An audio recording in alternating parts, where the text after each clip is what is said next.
Ah, monsieur Ratier, bonjour. Bonjour. Ah, ben ça me fait plaisir de vous voir et puis d'aller revoir à nouveau effectivement tout ce que vous faites. Rentrez. Ok, merci. Lionel Ratier, merci de nous recevoir dans cet environnement qui est le vôtre. Et en fait, ce qui nous intéresse, c'est qui est Lionel Ratier, d'une part, et quelle est sa passion. Et sa passion, on en a nous déjà un ordre d'idée, mais c'est bien que vous nous développiez un petit peu tout ça. Alors, Lionel Ratier, qui c'est? Alors, Lionel Ratier, c'est un potier céramiste installé sur les Clouseaux, qui est natif des Clouseaux. Je suis né à La Roche-sur-Yon, mais mes parents habitaient au Clouseaux juste derrière, parce que ici c'est l'atelier de mon grand-père en fait. Voilà, donc j'ai repris l'atelier du grand-père, mais qui n'était pas potier, qui était lui menuisier, voilà, parce qu'on est menuisier, ébéniste et charpentier depuis quelques générations. Et voilà, et donc ma passion, comme vous le voyez, oui, c'est la poterie. Ouais. La poterie, et puis en l'occurrence le raku, une technique japonaise. Ouais. Cette passion, parce qu'on est nombreux à avoir des passions, mais ça devient votre métier et vous pouvez en vivre de cette passion? Alors, disons que la passion, elle est venue, je dirais, à la base c'était un loisir. Voilà. Donc de ce loisir, c'est devenu mon métier, parce que après, c'est vrai que j'ai eu un parcours scolaire assez chaotique. C'est vrai que j'ai cherché, j'ai fait plusieurs tentatives dans différents domaines, la restauration, j'en passe, parce que j'ai touché à beaucoup de métiers comme ça. Et puis c'est vrai qu'au final, il n'y avait rien vraiment qui m'attirait. Et puis je travaillais, moi, la résine, la terre, comme ça, dans ma chambre à l'époque. Et mon beau-frère m'a dit, écoute, ça serait peut-être ça l'idée de te lancer là-dedans. Et c'est vrai que c'était pas présent dans mon esprit. Bon, j'ai dit, pourquoi pas, on va tenter le coup. Donc je suis parti en formation au CNIFOP, au Centre National d'initiation, formation, opérateur potier, voilà, pour apprendre à tourner uniquement. Parce que au niveau de sculpture, je suis autodidacte, c'est-à-dire j'ai appris comme ça sur le tas, voilà. Et puis ça s'est révélé positif parce que une vingtaine d'années, je suis encore là et puis voilà. Ceci étant, il y a quand même quelque chose que j'aimerais aborder, c'est le thème de vos œuvres. C'est très caractéristique. Oui. J'ai vu effectivement des représentations plutôt, entre guillemets, africaines, oui. D'autres plutôt asiatiques. Ça vous est venu comment? Alors c'est un voyage au Sénégal qu'on a fait il y a quelques années avec ma femme. On partait avec l'AUN, une association de La Roche-sur-Yon, dans le but d'une opération, pas humanitaire, mais presque, à Tambacounda, justement, sur la rénovation d'une école, la construction d'un puits, tout ça. Et puis au retour de ce voyage, c'est vrai qu'on a mis en place à la maison de quartier du Val d'Ornay, à l'époque, une soirée où justement des œuvres ou des vêtements, des choses comme ça pouvaient être vendues. Et une partie des ventes revenait justement à l'association, l'AUN, pour financer justement ce puits. La construction du puits, et puis c'était aussi la création de toilettes là-bas. Donc moi, qui étais potier à l'époque, je suis parti dans l'idée de faire des petites huttes africaines brûlant sang, ou photophores. Et puis les premières statuettes sont apparues à ce moment-là, donc l'africaine avec le pot sur la tête et le petit bébé dans le dos. Et puis de là a germé l'idée dans la tête des gens de me dire tiens, c'est une bonne idée, pourquoi tu ferais pas comme ça, tu déclinerais pas les différentes femmes du monde, voilà, les européennes, les asiatiques, et voilà, et c'est parti petit à petit, un modèle, une année, un autre modèle, voilà, et puis c'est vrai que ça a plu, et puis c'est encore d'actualité, je dirais presque 8 ans après, quoi. Ouais. Ceci étant, il y a quand même quelque chose que je sais que vous faites, c'est vous transmettez votre savoir. Vous avez une passion, vous la faites partager, et c'est quand même pas tous qui le font. Est-ce que vous pouvez nous en dire un peu plus? Oui. Alors, l'idée des cours, c'est qu'à la base, et comme je vous disais tout à l'heure, j'ai touché à plusieurs métiers, dont le métier d'animateur que j'ai fait quand même énormément, sur pas mal d'années. L'été, je faisais ça dans les centres de loisirs, l'hiver dans les stations de ski, dans le cadre aussi de La Roche-sur-Yon qui avait un chalet au Génévrier à l'Alpe du Grand Cerf. Voilà, donc on recevait des classes, toutes les classes là-bas. Et puis quand je suis parti après dans ce domaine de la poterie, l'idée quand même de là c'était de garder le relationnel avec les enfants. Donc j'avais accès des cours vraiment uniquement avec les enfants. Et puis après, il y a eu de la demande au niveau des adultes. Et c'est vrai que petit à petit, ça s'est mis en place. Et puis c'est important parce que c'est un bon échange. Moi, je leur apporte quelque chose, mais eux, ils m'apportent un tas d'idées que je n'aurais pas eu, je dirais, comme ça tout seul dans mon atelier. Et puis en plus, tout seul dans l'atelier au quotidien, c'est vrai que c'est... Moi j'ai besoin d'être en contact avec les gens, et puis voilà, ça me permet de m'ouvrir et pas trop justement me mettre dans la bulle, malgré que des fois je me dis que je suis quand même un peu sauvage, quoi. Voilà. Entendu. Donc en fait, je résume, hein. Oui. Vous donnez des cours, je dis ça entre guillemets, à des enfants. Quel type de population?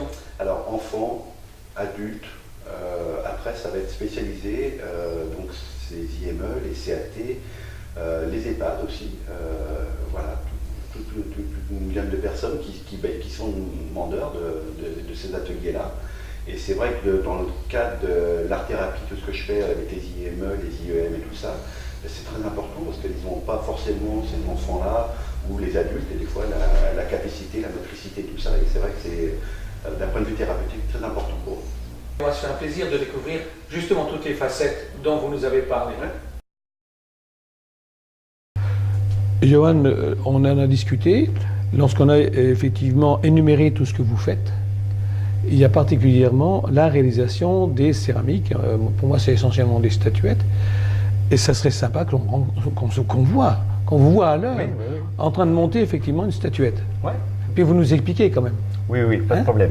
Allez, à vous. Donc voilà un pâton de terre que j'ai commencé déjà à préparer. C'est-à-dire qu'en fait tous les pâtons, en l'occurrence pour réaliser des statuettes, sont pesés.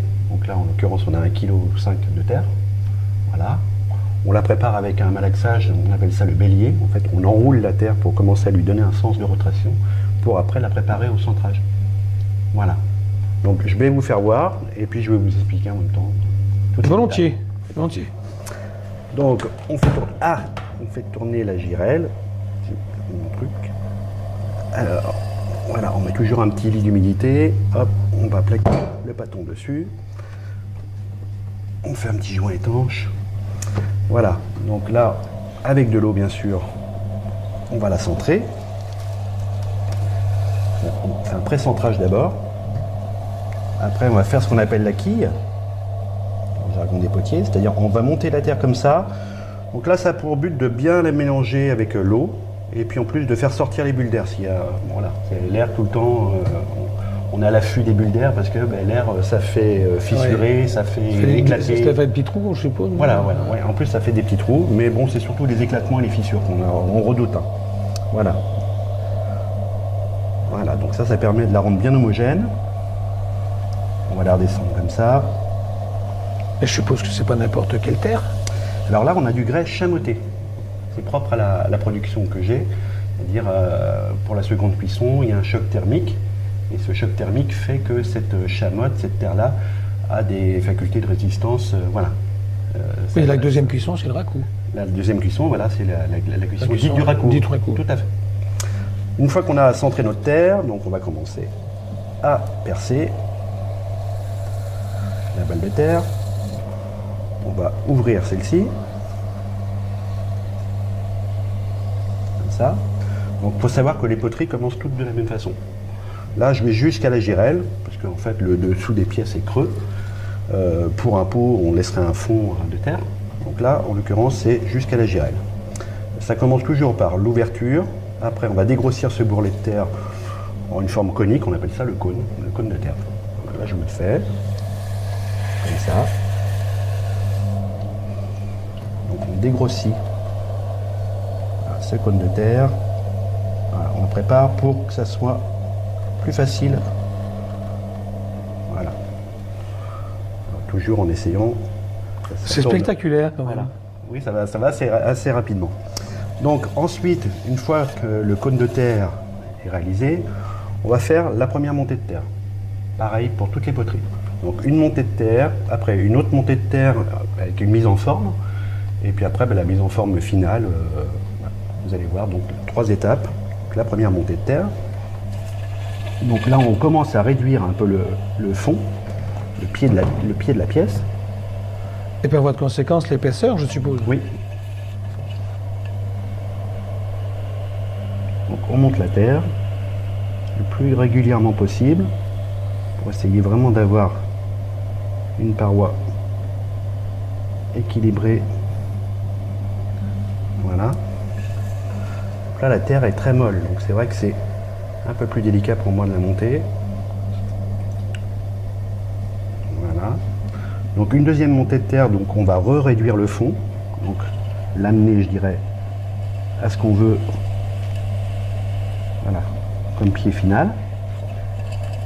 Une deuxième montée de terre pour bien tirer la terre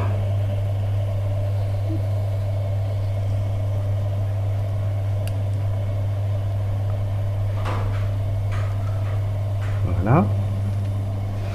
Donc là on va faire une réduction sur le haut de cette façon là. Voilà. Et après là je vais commencer à la mettre en forme parce qu'au final on doit avoir vraiment cette forme conique. Oui, l'objectif c'est ça, c'est de Voilà, couvrir ce donc qui est là le fait d'avoir une terre molle, voilà, on a ces poches. On dirait une amphore. Voilà, pour l'instant, ça va passer par différentes formes. Voilà, mais c'est vrai que le fait d'avoir une terre un peu moins consistante, on va avoir des déformations plus importantes. Mais bon, on arrive à les rattraper en principe facilement. En y allant tout doucement. Voilà. Déjà pour la phase. Déjà de la mise en forme. Bon, ça tremble un petit peu à la pâte. Voilà. On va remonter un petit peu cette partie. Voilà. Et puis on va diminuer le col, en faisant très attention de ne pas le couper. Et on sent une fragilité quand Voilà, même. vous voyez, Ah, ouais. c'est ce que je vous disais. Donc le fait d'avoir une terre molle, on est tout de suite. Voilà. C'est Donc, plus en délicat. En plus, oui, voilà. Là, je vous fais voir. Donc c'est vrai que je suis toujours un peu moins à l'aise quand je fais des démonstrations, mais bon, on va essayer de s'adapter quand même. On arrive toujours à rattraper un petit peu le tir. Mais bon, là en l'occurrence, on va le couper. Voilà, on va essayer de rattraper ça parce qu'il me faut ma hauteur.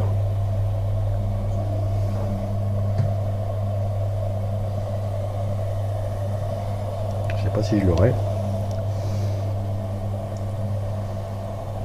Et ça, c'est la base d'une statuette. Voilà, c'est la base d'une statuette. Effectivement, comment réaliser un cône, c'est assez spectaculaire.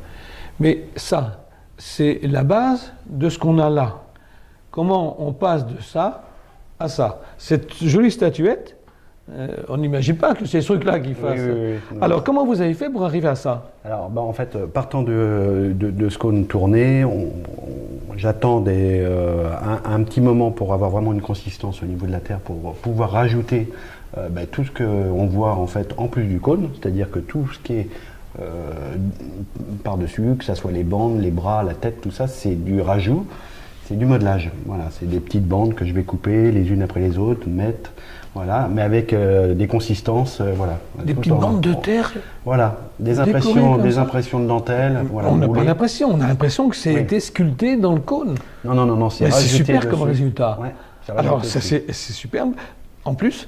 Mais alors, ensuite, on en fait quoi de cette jolie petite Alors, statuette? une fois que c'est réalisé, il y a une phase de séchage pour vraiment que la pièce soit complètement sèche, donc de 3 semaines, 2 à 3 semaines.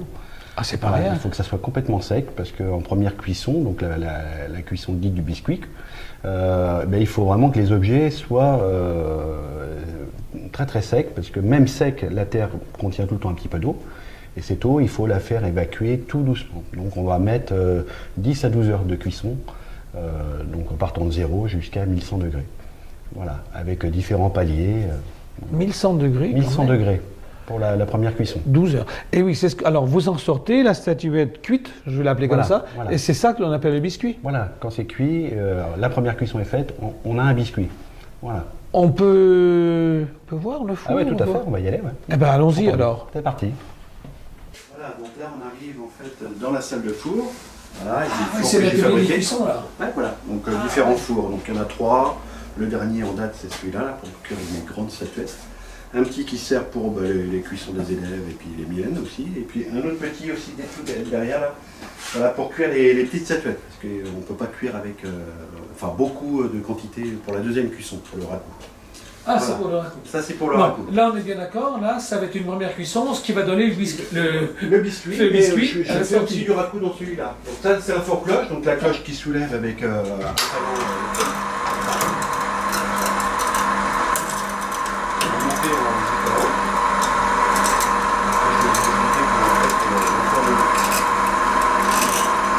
On crée les étages en fait comme ça. On met 3 piliers, parce que sur 3 piliers on a vraiment la stabilité au niveau des plaques qu'on va rajouter par-dessus. Donc on va mettre les objets qui peuvent se toucher, à la différence de la deuxième cuisson, où là avec les mailles on ne touche rien du tout. Voilà. Là ça peut se toucher, il n'y a aucun problème. Donc on va empiler comme ça gentiment nos objets. C'est des gamins qui ont fait ça. Voilà, des petites huttes. C'est là, mignon, voilà. tout plein. Des petites huttes qu'on a fait, voilà, sur 2 séances. Donc les mardis après-midi, à Aubigny. Voilà, donc là, moi j'interviens toute l'année dans cette école-là, à l'école des Clouseaux aussi.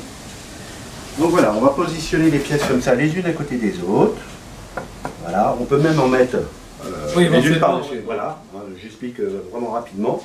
Et puis après, on va composer notre four en fonction des volumes qu'on a. Donc là, des grandes quilles quand même en bas pour vraiment que ça puisse bien faire partir l'humidité. Oui, puis qu'il y ait une circulation Voilà. de chaud, je suppose. Donc Ouais. des plaques comme ça, on va rajouter après dessus et qui vont nous permettre petit à petit de... à notre plaque. Voilà, donc maintenant, une fois que c'est fait, la cloche qui est en l'air va redescendre. Oui. Hein. Et puis donc le principe c'est qu'en fait on a nos 2 brûleurs qui vont envoyer la flamme, éclater là, enrober voilà, les objets. Et puis ça va cuire en 50 minutes à peu près, 1 heure.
Combien de temps? 10-15 minutes. 10-15 minutes. Là, elles sont en train de cuire Là, dans la fumée. Elles sont en train de se fumer, voilà. Donc elles ont eu le temps. Fumer. Ah on peut me fumer. Tu peux te pousser, moi je vous protège. Oui, oui.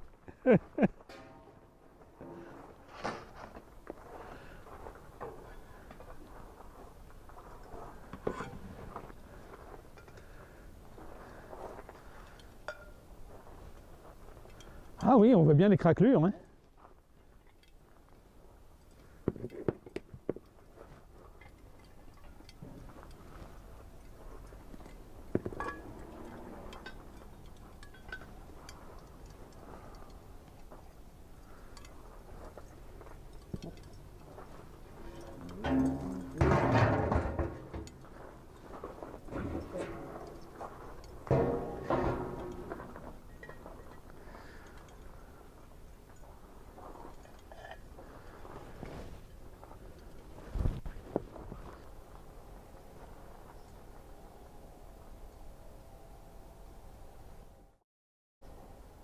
Oui, nettoyer.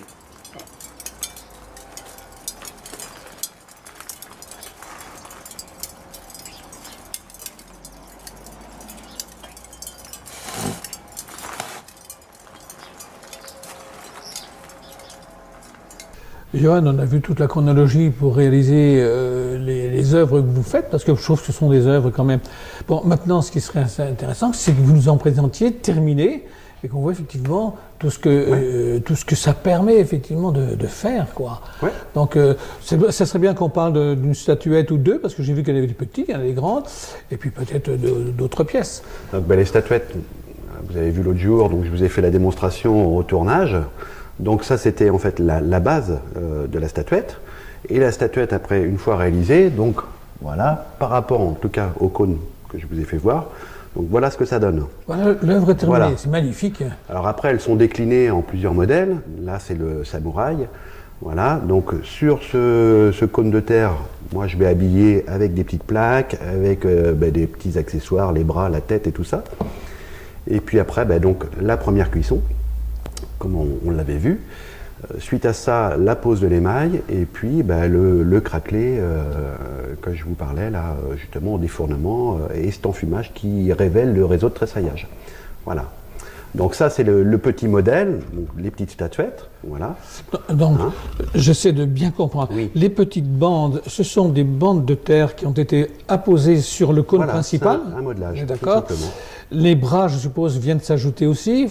Voilà, c'est-à-dire que sur ce cône-là, on n'est pas en présence de choses sculptées, c'est vraiment du rajout, c'est-à-dire les petits éléments qui vont être ajoutés les uns après les autres et qui vont donner le modèle que vous avez devant vous. C'est de l'habillage. C'est de l'habillage, mais C'est voilà, génial. voilà. Et donc il faut faire attention au collage pour éviter justement que le choc thermique casse et voilà. Alors surtout sur des grands modèles comme celui-là. Alors là, Alors, je me permets de déplacer celle-ci. c'est la même chose, sauf que là, on est vraiment sur du grand modèle. Donc, plus on va avoir de la surface et plus le risque est important. C'est-à-dire que, voilà. Au niveau de la cuisson. Voilà. Surtout au choc thermique, c'est-à-dire la deuxième cuisson, où là, moi, je sors les pièces à 920. Et le choc thermique peut être fatal et le tressaillage que vous voyez, en fait, qui va se créer à la surface de l'émail, peut aller plus en profondeur et casser le tesson. Voilà. Donc plus on a de la, de la surface de terre et le volume est gros, plus le risque est important. Voilà.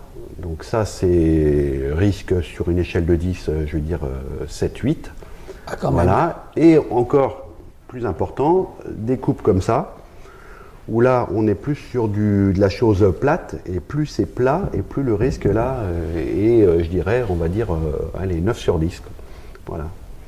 Ça veut dire qu'il y a souvent de la casse alors? Ça veut dire qu'il y a souvent de la casse. C'est aussi un peu pour ça que lors de l'enfournement d'émaillage, j'ai soulevé un peu les pièces pour éviter justement qu'elles soient en contact avec la sole, pour éviter ce risque justement de choc thermique trop important. Différence de température entre le dessous et le dessus. Voilà. Il faut vraiment qu'il y ait de l'air tout autour quand le four s'ouvre. Ok. Voilà. Donc voilà, là on a 3 exemples de pièces terminées. Oui, tout à fait. Ça c'est une assiette un peu un saladier, enfin un C'est plat une coupe, plat, ouais. une coupe, Ouais, une coupe. des statuettes de tailles différentes, des plus classiques parce qu'elles sont moins grandes, mais il y a aussi celles-ci qui sont magnifiques. Et puis alors ensuite on les trouve dans différents coloris. C'est un peu ça. Après, on peut les décliner, voilà. Et peut-être même de différentes formes aussi, parce que là c'est un samouraï, là c'est une geisha, je présume. Oui. Ouais. Et il y a aussi des africaines dans votre collection. Des africaines, il y a des porteuses d'eau, il y a des asiatiques en méditation, il y a des geishas, il y en a une multitude comme ça. Et c'est vrai que ça permet de fidéliser plus ou moins une clientèle qui est séduite par la première et qui peut en acheter une autre. Et ça donne envie de faire une collection. Voilà. Ouais, j'en doute pas. Ça a été la demande, je dirais, des clients à la base de me dire, tiens, ça serait bien, parce que j'avais commencé par l'africaine, et ça serait bien de nous faire un autre modèle, parce que elles sont bien, et puis on a développé comme ça. Enfin, j'ai développé. Voilà. Eh bien, Johan, merci, parce qu'en fait, on se rend compte de la palette des réalisations que vous faites, du travail que ça nécessite, parce qu'on ne le soupçonne pas. Oui, il y a du travail. Franchement. Et maintenant, il n'y a qu'une chose à dire, bonne chance et bonne réussite, parce que la réussite, je pense que, bon, vous n'êtes pas effectivement un béotien, loin de là, mais je pense que la réussite, elle est là, quoi, quand même. Oui, mais c'est tout le temps au jour le jour, on apprend toujours avec les cours, avec tout ça. Et puis, oui, on a vu ça, on a vu les élèves, effectivement. Et puis c'est vrai que grâce à des gens comme vous, ça nous permet d'être aussi un petit peu en lumière, et puis d'être valorisé et puis de valoriser notre savoir-faire. Donc merci à vous. voilà, d'être venu dans mon atelier pour ce portrait.